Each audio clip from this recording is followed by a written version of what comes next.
വിപ്ലവങ്ങളുടെ പടത്തലവൻ എ.കെ.ജി വിട വാങ്ങിയിട്ട് 47 ആണ്ട്. ബൂർഷ്വാസിയും ഭൂപ്രഭുവും ഒരുപോലെ ഭയന്ന മൂന്നക്ഷരം.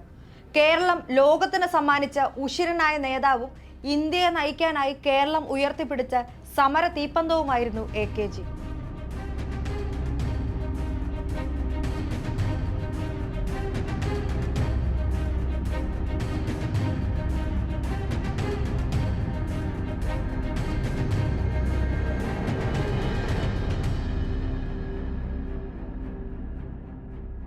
വടക്കൻ മലബാറുകാരൻ ഗോപാലൻ പണ്ട് കോൺഗ്രസിന്റെ സ്വാതന്ത്ര്യ സമരങ്ങളുടെ വോളണ്ടിയർ ക്യാപ്റ്റനും ക്യാമ്പയിനറുമായി പ്രവർത്തിക്കുന്നതിനു മുൻപ് അധ്യാപകനായിരുന്നു.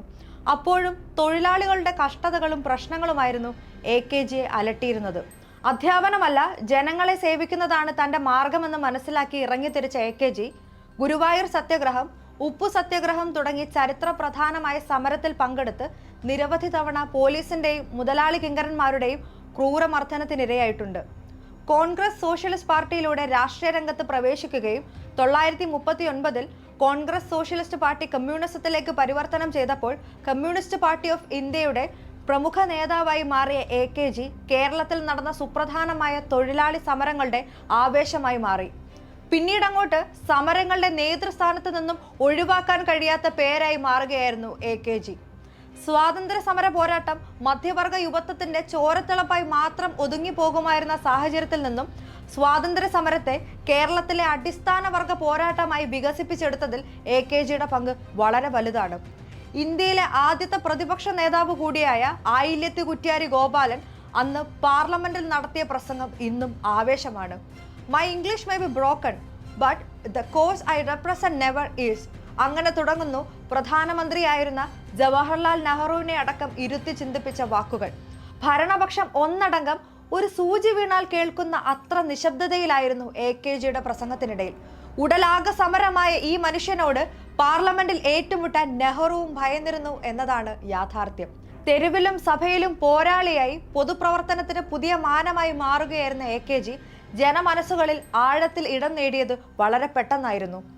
ബ്രിട്ടീഷ് പട്ടാളവും ജാതി ബ്രാഹ്മണ്യവും ഒരുപോലെ വീർപ്പ് മുട്ടിച്ചിരുന്ന കീഴാളവർഗം അവരുടെ പടത്തലവനായി കണ്ടത് എ.കെ.ജി ആയിരുന്നു.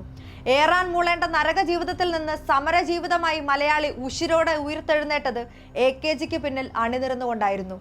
ഒട്ടിയ വയറിൽ നിന്ന് ഉജ്ജ്വല സ്വപ്നം കാണാൻ പഠിച്ചവർക്ക് എ.കെ.ജി രക്ഷകനായി മാറുകയായിരുന്നു.